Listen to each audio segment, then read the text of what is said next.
All right, welcome to the Golf Coach Podcast. How you going, brother? Toby McGeechee, I'm doing very well, mate. I'm doing very well here in sunny Brisbane, and you still got a jumper on there, mate, down in Kiama, I think it is.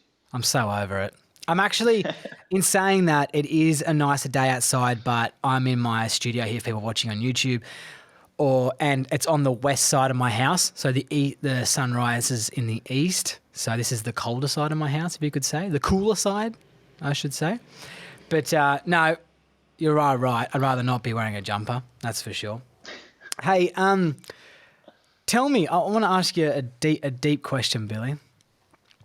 Before we get started, what is golf to you? What is golf? Man. That's a lovely question, Toby, to start with.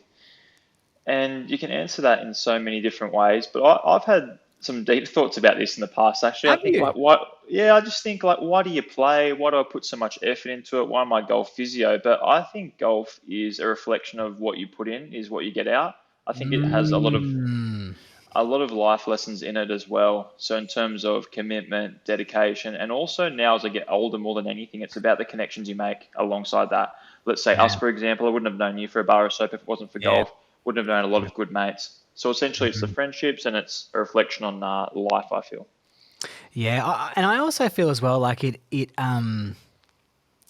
golf for the person changes. You know, like I like to get a little bit deep into it as well and think about it. And I love talking to old school guys at the golf club who have been, playing golf for 50, 60 years and asking them about each generation, of golf and what it means to them. And yeah, it's an interesting way of kind of looking at it, because without that four-letter word, I don't know what I'd be doing.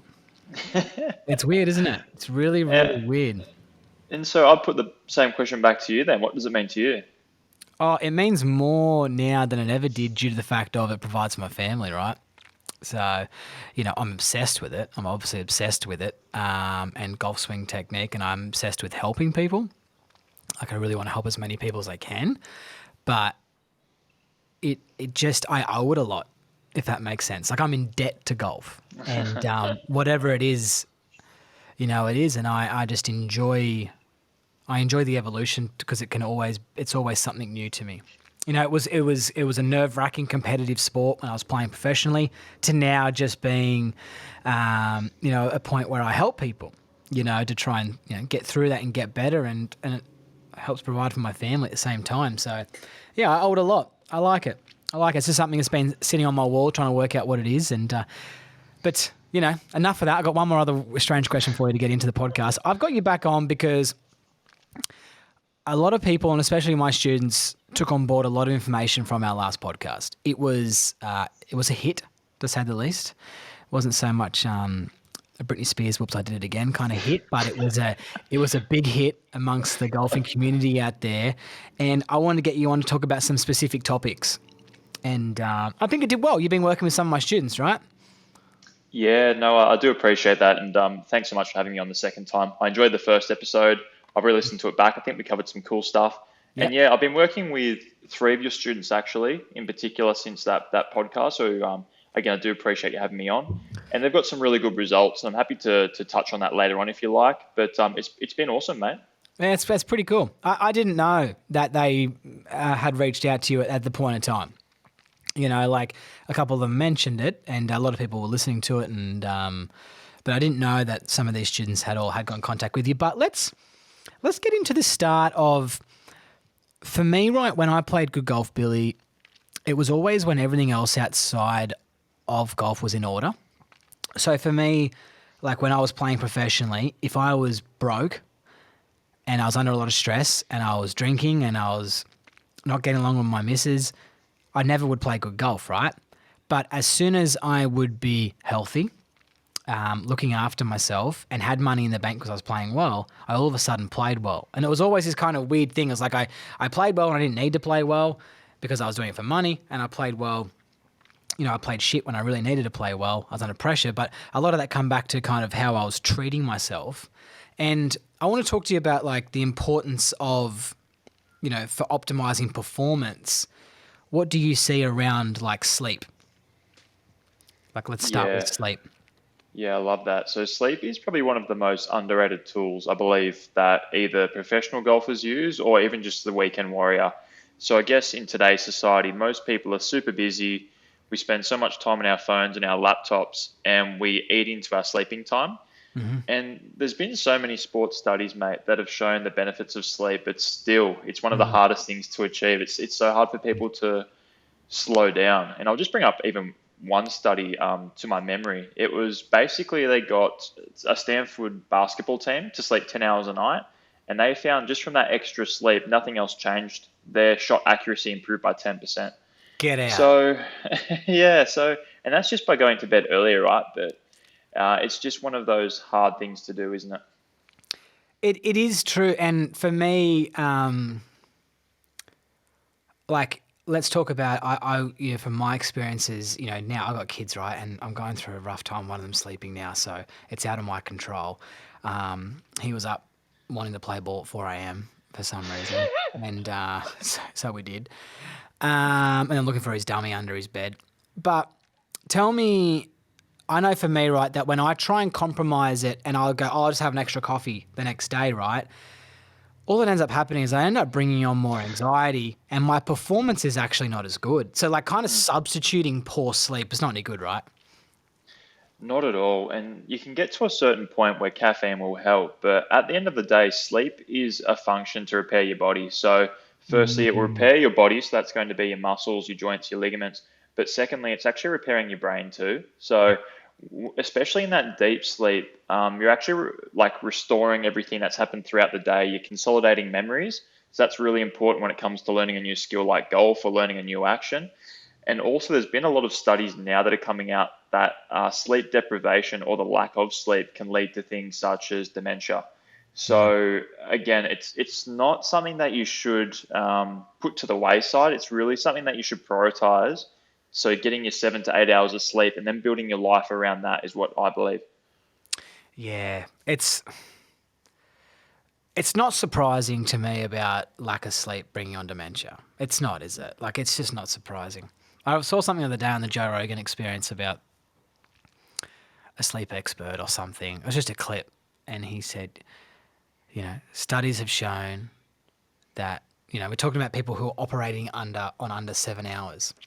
He just goes into this real technical term, and at the end of it, he says 0% actually succeed really well at operating under 7 hours of sleep. So, what's a strategy? So when I talk about sleep, when I hear people talking about sleep, we talk about different types of sleep. I think though I've heard the term REM. Is it REM sleep? And for me, like, I've got my blue light glasses now hanging off my jumper. Like, I'll pop them on as soon as it gets to night to try and improve my quality of sleep. You know what I mean? Because of the screens and stuff like that we're always on. Do you know much about the quality of sleep?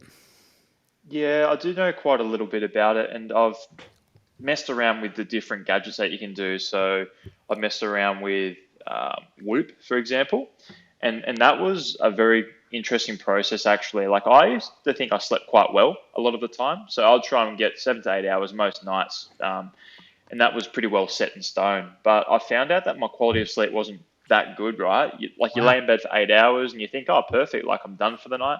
And what it shows you a graph of how many times you wake up, for example. It Hmm. shows you how deep your sleep is.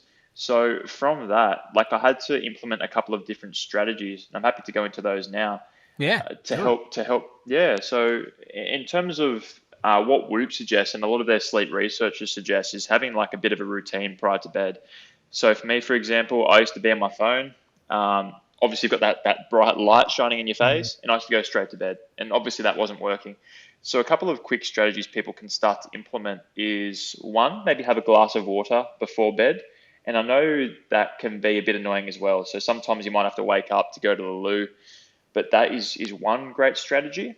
Two is limiting food, probably an hour before bed as well. So not Yeah. going to bed with Mm. a full stomach because your body's trying to digest that as you Yeah. sleep.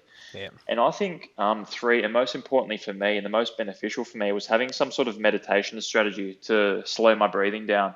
Because, like most people, I used to carry a lot of that stress into bed, and I didn't used to realize, but obviously my cortisol levels are quite high. Sorry, so I found myself doing some deep breathing for about 5 minutes, and I'll essentially do that, and that will almost drift me off to sleep. So I found that super effective for myself. And the water thing. Is that because your brain is triggered into this is a routine that's what I do before I go to sleep? Is that why the water? Yeah, look, deep into the research of it, I'm not exactly sure why. Like, Yeah. again, Whoop suggested it, and I was tracking my results from prior to doing it, then after doing it, and my sleep quality improved. It could be a couple of reasons. Obviously, when you're sleeping, your body is still working, so it Mm. requires the salt, it requires the water to function, and maybe it's a thing to do with the function of breathing and being in that state. But look, I'm not a sleep expert, but that would be my 2 cents. Yeah, and for me, like, yeah, and I've done a little bit around sleep myself, but Hmm. to put it in a certain way, I think we need to definitely start the winding down nature before getting into bed. You know, like starting that process, somewhat of an hour before. Like not limiting screen, obviously not eating. That's a no brainer. Obviously limiting caffeine late is a no brainer, and for me even dark chocolate because that keeps me up at night as well, and because it ruins my sleep. But I will know that if I've been on my, how I coach in virtual reality, if I've had a meeting on virtual reality goggles with someone late at night, and that thing is so crazy that it takes me a long time to wind down, so I'll be in bed for that. I might go to bed at 9 or 10, but I'm still buzzing by 11, you know because of it. Just and it's not even by choice. It just is what it is. So yeah, that's interesting. That's interesting, that one there. Well, alrighty. So and when you say meditation stuff there, just briefly on that, you were just talking about just you just count your breath or Yeah, and yeah, I've sort of messed around with a couple of different strategies. So I first started doing it in the morning after the gym because again, after a gym session, sometimes again, you're a lot more sensitized, like you're breathing heavy, you're a bit jacked up from doing like I do particularly strength training. So I used to do it as a way of like sort of coming down from that. And I just couldn't get into the mm, routine of it. I found like during the day it's bright. And also, I used to think like I could be doing other stuff, like I could be doing work related stuff. So I started doing yeah. it. So I started doing it during or before my sleep because I thought, well, look, I'm already in bed. I'm not doing anything. I may as well just try it. So essentially, for me, like I get into the rhythm of taking a 5 second breath in and then basically a 2 second breath out. And essentially, for me, I'm almost like imagining like water coming into the shore and Yeah. then going back out. And it's Yeah. almost like it's hypnotizing me, mate. And I've told a number of different people about this, and it sounds so weird.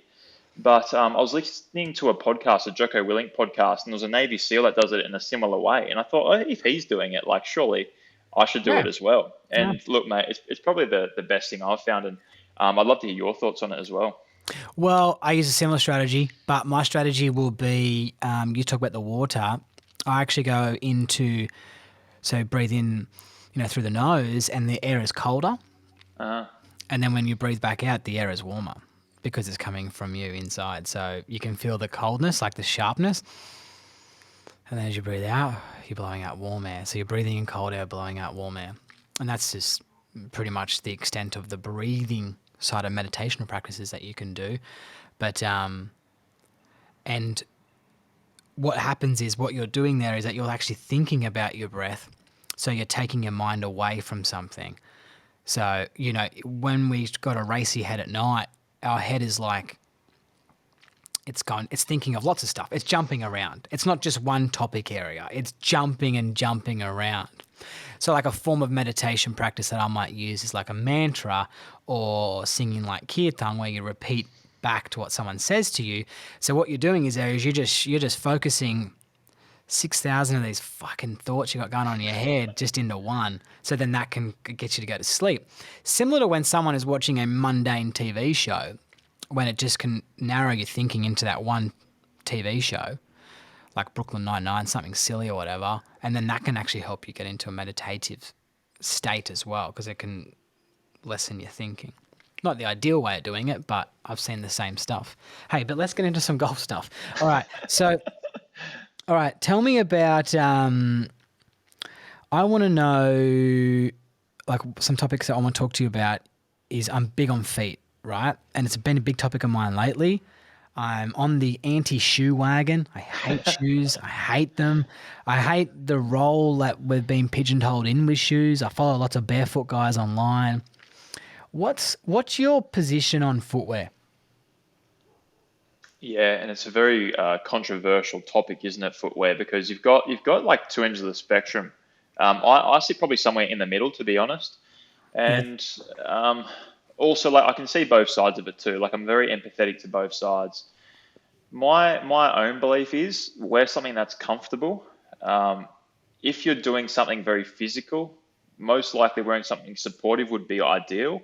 And if you want to break away from not wearing shoes at all, it's probably like a slow weaning down process. And I've seen many clients, mate, try and go from wearing something very supportive to wearing nothing at all. And I've seen it go horribly wrong a number of times. Yeah. And also, I've seen people do it the right way, which is typically just weaning off Yeah. something.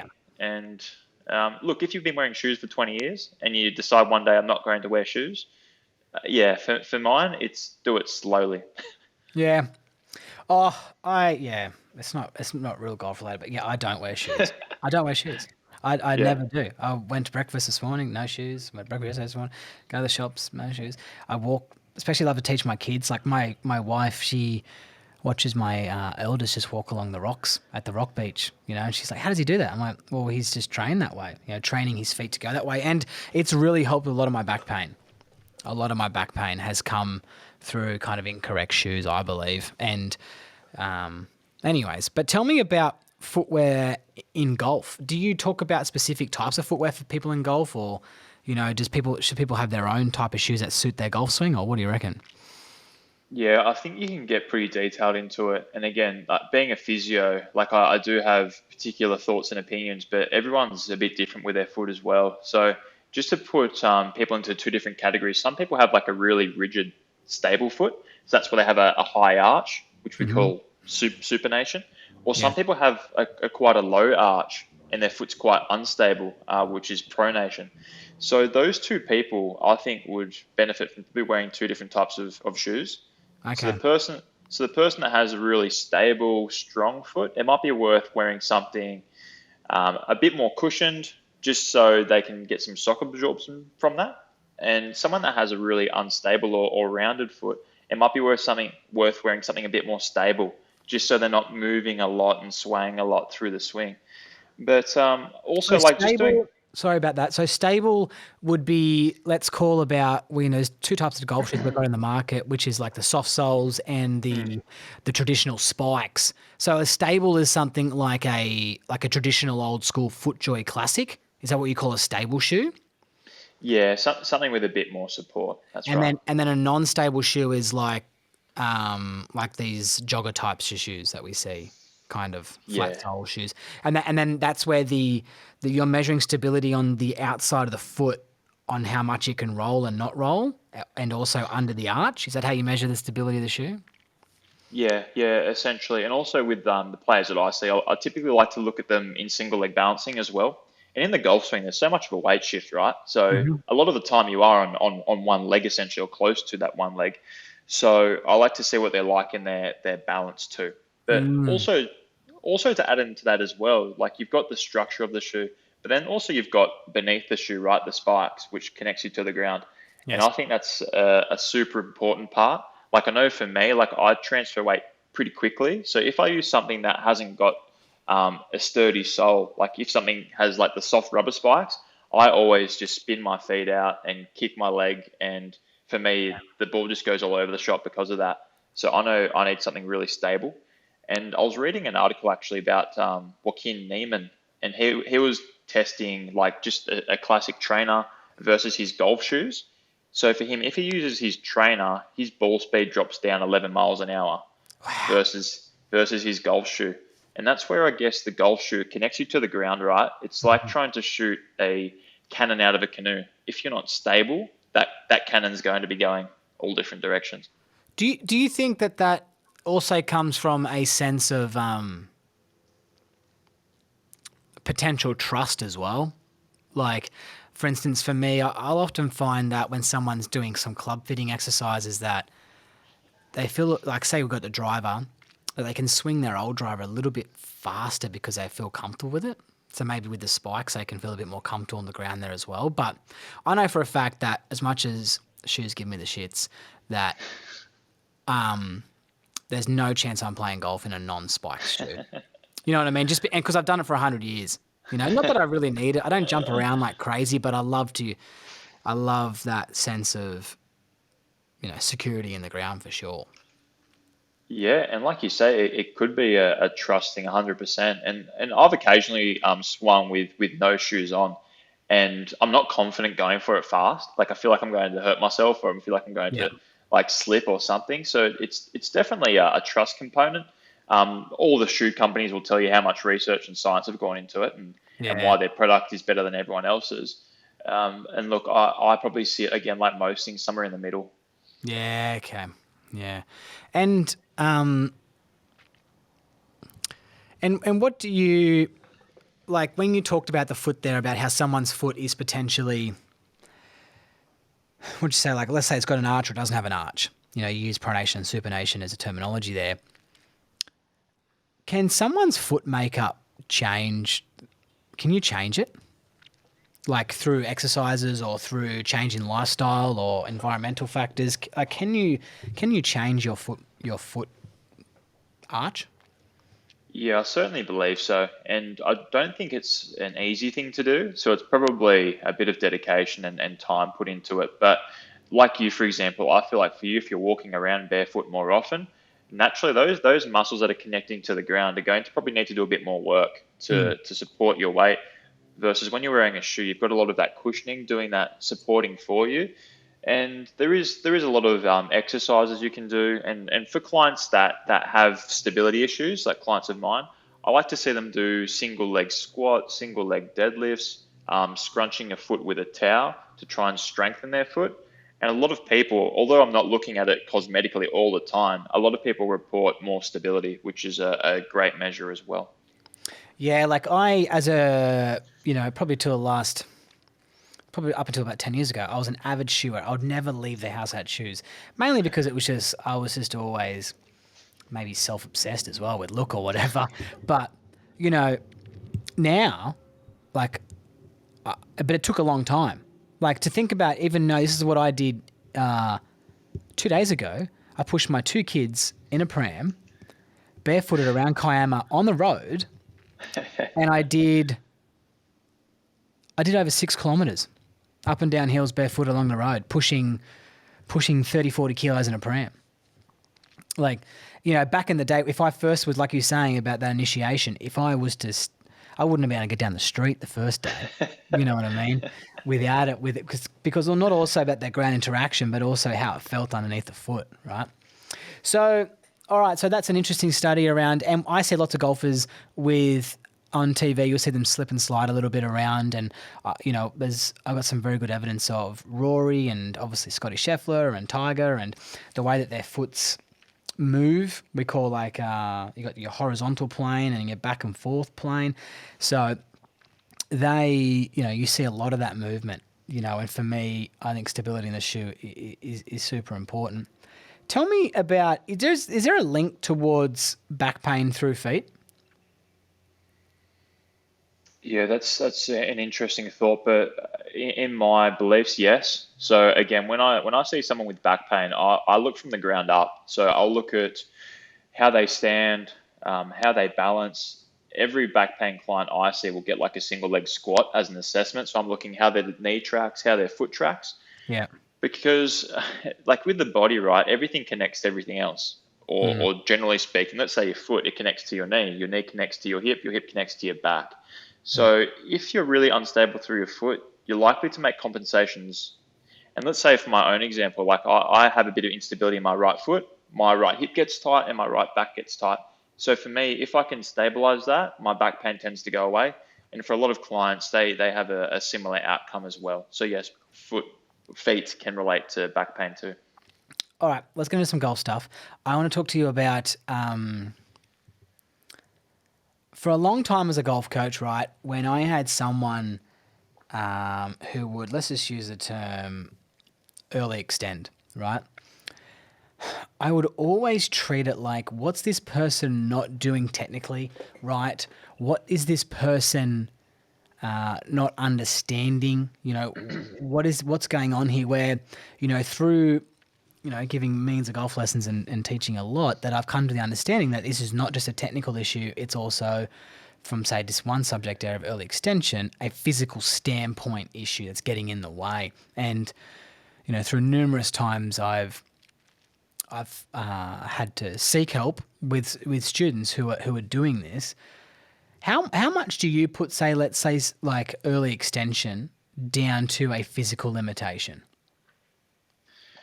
It's tricky to put an exact number on it, right? Like, let's say 50-50, because there's a lot of technical things. Let's say, for example, if you've got an open club face, you're going to try and save that somehow, which Yeah. might be that early extension move, right? Yes. But also, I know in my mind that if they can't rotate their left hip for a right hander Yeah. internally, they're Yeah. going to really struggle to get out of the way. Yes. So, look, I think it's a combination, and that's the beauty of using a golf coach and a golf physio at the same time, because you can start to work together. And I've had clients for so long, they've tried to get out of this early extension move or get out of a particular move, and they come and see me, and I'm like, look, mate, you can't physically do that. So good luck trying to get out of it. So I think that's where, again, our crafts join together, don't they?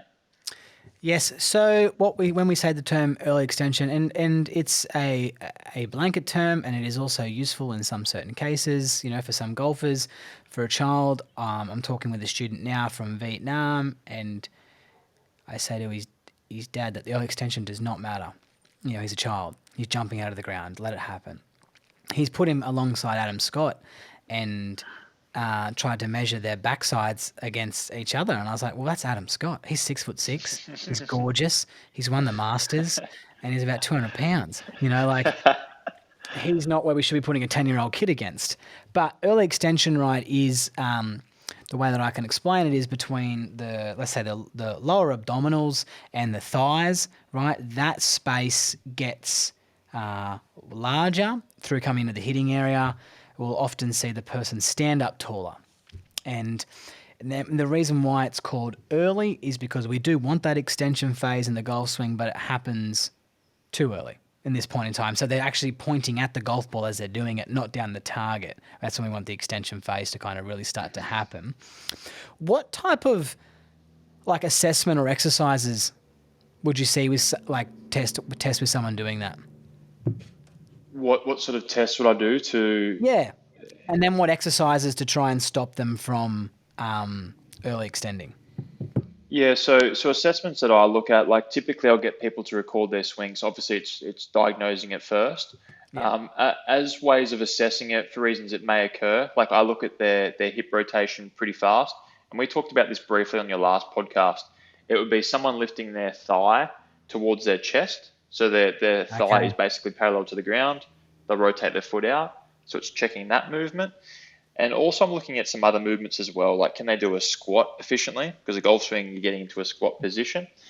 And it's being also able to separate your torso and your hips too. So if they're standing up with their hands across their chest, it's the ability to keep your torso facing the camera, or facing the camera as I am to you now, Yeah. and being able to rotate your hips independently without your torso moving. Okay. Okay, so I can have a bit of a wiggle there. So they're tests that you would do, and you have parameters in place there in regards to how they're rating, how they rate. Yeah, exactly right. So that hip test, for example, when I get them into the clinic, I like to see 45 degrees of that hip rotation. That's a parameter. And also when they're rotating their hips, I like to see them rotating at 45 degrees independently of their torso. Wow, really? So separation between the spine and the center of the pelvis, 45 degrees. Yeah, that's right. And look, if you're a young person, you might get more than that, being young and flexible.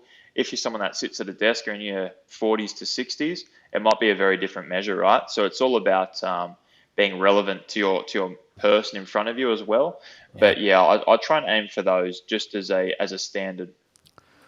Yeah, and what, I can try and put this into context through the audio medium here, but so that test, right, is that if you're facing the golf ball and you've got your hands across your chest and you can just move and, like, let's say, swivel your hips in both directions 45 degrees.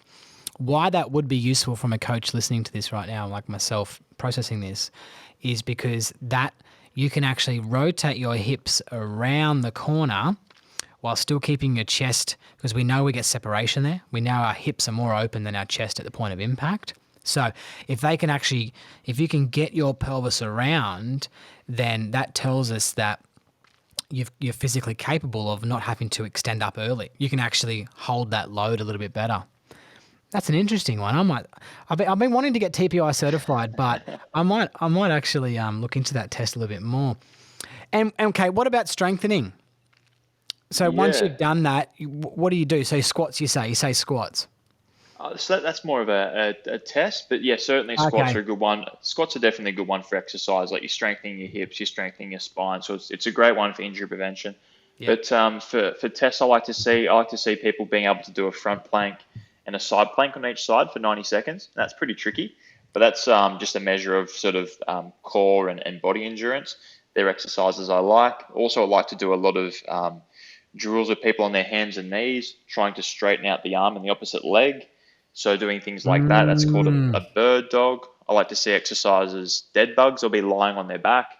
Their hands and knees are up towards the ceiling. And again, you'll take the arm back and the opposite leg back towards the ground and coming back in. So I like to see a lot of exercises with a combination of core endurance, being able to maintain spinal position as well as your limbs are moving, because that's relevant to golf and it's relevant to the golf swing. That's a good one. That's a good one. Hey, tell me now, this is off topic. I've been able to train a lot, right? Because my kids have been killing me with sleep, and I've been traveling around. I've been extremely busy with travel lately, but I've been sporadic with my training. I did some squats the other day. Tell me, why was my hamstrings? I had to stop halfway through, probably three quarters from my session. My hamstrings were just crying. Why? Why were they? I've never felt that before.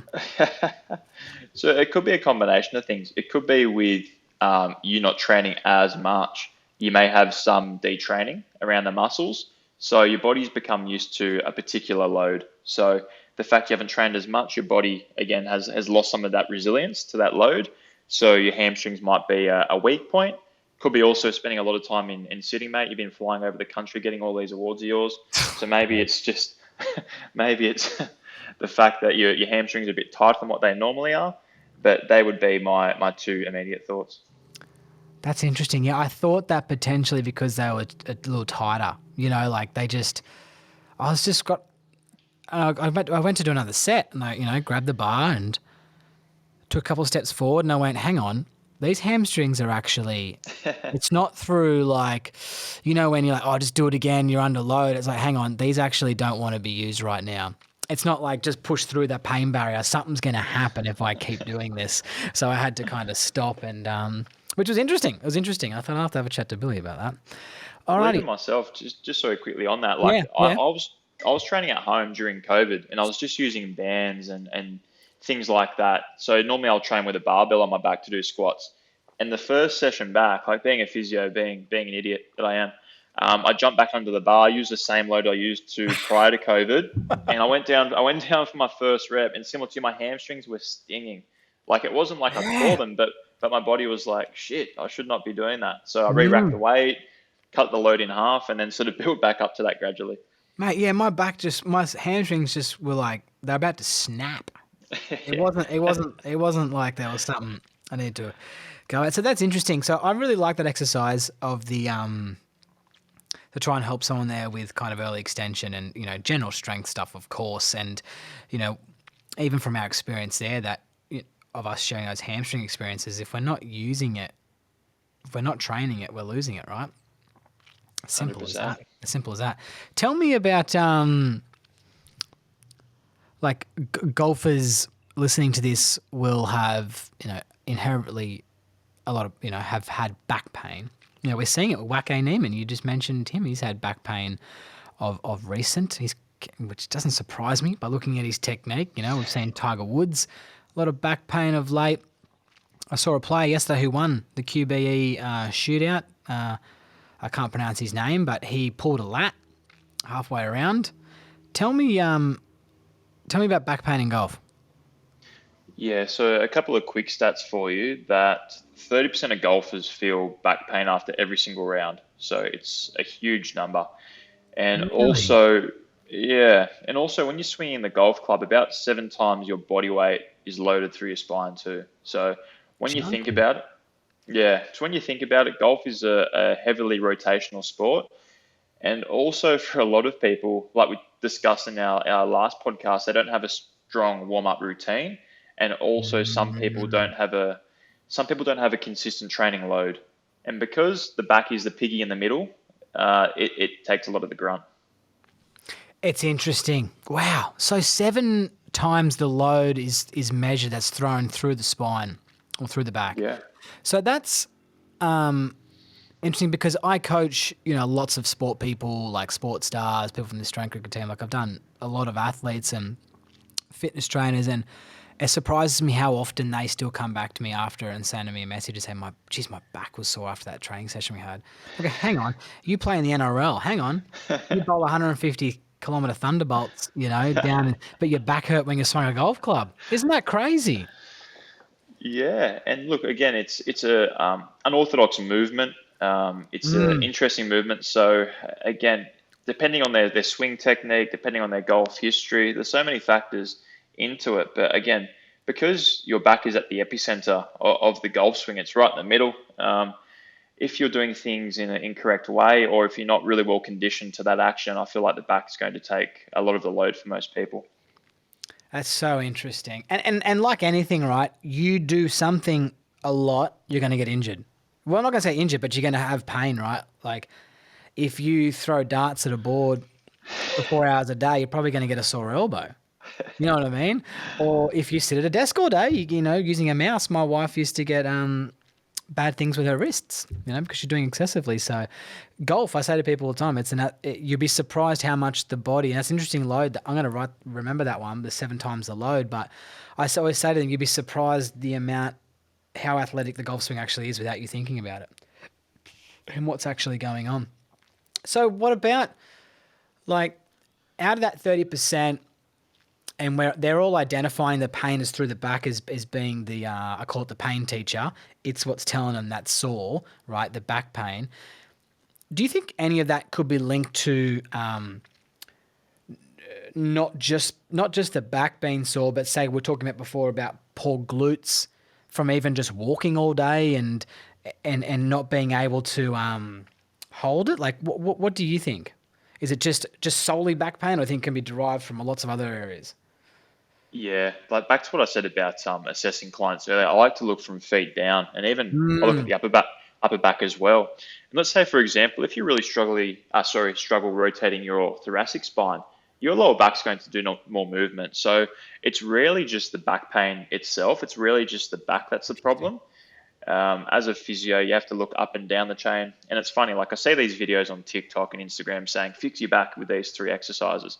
And typically it's like you do like a little back stretch, you do a massage ball around your spine, you do a glute stretch. And I think bullshit because, I've seen clients for months that sometimes need to work on other areas. So, Mate, again, if it's too good to be true, it probably is. everyone's got it. If someone says they got the secret, like the Liver King, mate, he's just been ousted.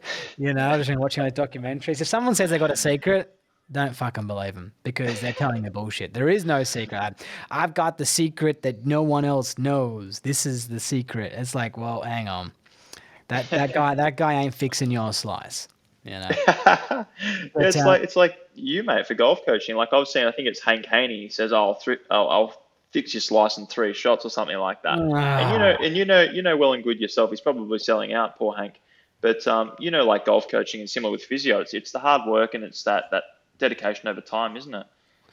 it's tough to see. Lots of people are doing it. I don't want to name too many more names, but there's lots of people doing it, especially on YouTube. You see the ads coming up everywhere. All right, well, tell me about, is there any myths in back pain? There is a lot of myths, mate. And I actually wrote an article for the clinic I work at, their website, and it was a click mania, mate, for a little bit there. People were like really enjoying reading it Oh, because that's there good. is there is so much out there. Again, that people will say this is why your back pain's sore, this is why it's happening, blah blah blah. But just for time's sake, I'll go over some myths quickly. So one of the big ones I hear a lot is that your spine is out of alignment, and whether that is some Yeah. health professionals are trying to create fear as a way of you going to see them, and this is true in probably 2% of people. with their spine being out of alignment. Yeah. Unless you've got a scoliosis, which is major, or if you have some sort of birth defect, it's very unlikely your spine is out of alignment. Second one I hear a lot is I need to crack my back into place, and most likely your back isn't out of place to begin with. So that's another myth. One I hear is people say one leg is longer than the other, and we know that 90% of people do have a slight leg difference. Yep. So it's very unlikely that that's an issue. People say that my disc bulge is causing their pain, and we know that a lot of people have disc bulges with zero pain. Like even in Yeah. one study, Yeah. 30% of people had a disc bulge. This is 20-year-old people, and none of them had pain. Yeah. So Not the again, bulge, it's the nerve, right? yeah, or it could be anything around that too, Toby. It could be the muscles, it could be the glutes, it could be the hammies. And that's where you need to probably see someone that's well experienced in that field to help you out. But look, just off the top of my head, there's some quick ones. I'm probably sure you've heard others too. Yeah. Yeah. I know. Only reason I'm made aware of it is because I hear you harp on about it. So about it as well. But I know this. I know chasing the perfect spine is not real. It's not. It's not a reality, right? But I do believe in some alignments for sure. Like you got to be, I think if you're neatly aligned in posture, like let's be honest, there's not many people in the world I know who's got better posture than you, Billy. You're just like a walking mannequin. You're that straight in your posture. You must work on your posture a lot.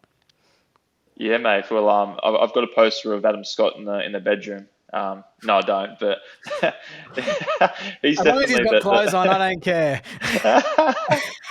but no, he's definitely the poster boy. But look, mate, like I mentioned last time we spoke, I like to work on functional movements, so a lot of squats, deadlifts, things like that, and it's about keeping the balance as well. So I'm a physio. I'm leaning over people a lot of the day. So in my lunch breaks, I'll do some quick stretches to reverse that. I'll reach up the wall. I'll Yeah. do some movements arching my back, just to keep stuff in equilibrium, mate. Hey, tell me one thing here, right? Tell me, what's the weirdest thing about Billy Troy, right? That that's just normal to you, but it's weird to everyone else. Actually, I get a bit of flack at work. I I like to have a pretty routine diet, mate. So, like, say for example, me at work, I'll have a couple of muesli bars, a couple of bananas, a couple of apples, and a protein shake. I do it day in, day out, The and same my thing every day. same thing every day. Like dinner's typically a little bit different. The weekends I eat whatever I like most of the time, so I'm happy to go out to dinner and spice it up a little bit. But yeah, mate, like for me, Routine man. I love a routine. Hey, and tell me how many times you've been working on someone in the physio aspect side of things, being the golf physio, and they've farted. I've had a few, like more than you probably expect. No. I will I will say it's typically in the older generation of people Yeah. because they Bit of lack a a bit of flatulent. they lack that bit of let's say spinal stability, mate. Maybe that's pelvic stability too. But yeah, mate, it's always a laugh. What do you do when they drop a bomb? Like, do you have like a line and you just say, "Oh, I'll normally just put it to the side. Say, look, mate, it happens to everyone, and we all know it doesn't. But you don't say something like, what did you have for breakfast?" really embarrassing. But it happens on the golf tee all the time. I When people, I yeah. bet it does. It's lucky that you're standing probably a few meters away from him at least, mate. Oh, at least I just don't. I don't. Yeah, I'm the same as you. I don't say anything at all. All right, Ken. All right, I know I'm eating up to all your time here, right? And you got somewhere to be. Tell me about where can people get you, and have you got something to help them with the back pain? I know you got. I know you got a practice warm up guide. Yes. Yes. Yeah, that's right. So people can download a back pain guide. So normally I sell this on my website. I think it's for $35 typically, but Yeah. just for you, mate, Toby, just for your listeners, I'll give them that for free. So they can just Whoa. give me an email at golfphysioaustralia@gmail.com. And I'm happy to send them that. And that Yeah. basically goes through exercises specific to back pain. I talk about also those movements that might expose them to back pain, like the early extension and a couple other things. So they can download that there. If they want to chat, mate, they can go to my Instagram, golf_physio_Oz, or also they can find my website, golfphysiotherapyaustralia.com. You're everywhere, mate. You're all on it. Mate, I'm not on TikTok like you yet, so that's the next one to come, and also the podcast has fallen back a little bit, mate. So you've got me covered. How many Instagram accounts do you have? I've got, in all honesty, I've got three. I've got one personal one Golf Physio one general physio one. The general physio one doesn't get a workout, but Yeah. yeah, that's enough for me, mate. I know it popped up because you know when you have a chat with someone and then just obviously start suggesting everyone. Hey, I appreciate you coming on. If people want to listen to more in-depth conversations, we had a big conversation on our first episode. So I'll list that down below as well. What have we covered here? We've covered some cool stuff. We've gone into injury prevention, a little bit of, a lot around the feet, which I liked. Sleep, which was interesting. I think a lot of people will take that on board. That was a really good conversation there around sleep, and none of us are valuing sleep enough. Mm-hmm. And And look, mate. yeah, go on. So before we go, can I just give people two takeaway tips as well? Yes. Especially being warm. I know maybe not where you are, but certainly in parts of the world it's pretty warm at the Yes. moment. Can I just get people to concentrate on their hydration over the summer? So Okay. a good metric to use is if your urine is green or yellow, you're probably underhydrated. If it's a clear color, you're doing pretty well. And with golf, at least 1 litre an hour is what the Australian dietitian guideline recommends. And what about salt in the water? Yes, good question. So with salt in the water, I love it. I've got some mineral salts in my cupboard at home. I use it at golf or after the gym because when you sweat, you're actually losing a lot of those salts like Yeah. potassium and sodium, and that's critical to muscle function. So at golf, put some salt in your water, or even mix a little bit of Gatorade in there as well, like the stuff you can buy from most supermarkets. Go for the salt. Stay away from the Gatorade. Hey, That's it. yeah, Yeah, you go. mate. And also, I was going to quickly just say as well, a quick little hack as well for people that struggle getting some time for exercising or time for putting some side into the gym is put your notifications off on social media. Like I was just playing with this a couple of weeks ago, looking at my screen time. Probably put those to the wayside and also look at what apps you use the most. And if you feel it's not benefiting you, get rid of them. Oh, mate, I haven't had notifications on my phone ever. It's the worst. It's the worst. Your time and your attention is so important to you, and where you apply it is where your life will go. And if you're allowing someone to take that away from you, fuck them. Hey, I Here, appreciate you here. coming. I appreciate you coming on the Golf Coach podcast, mate. It's been great. Toby, you're a legend, mate. I appreciate all you do, and thanks for the support. Thanks, mate. See ya.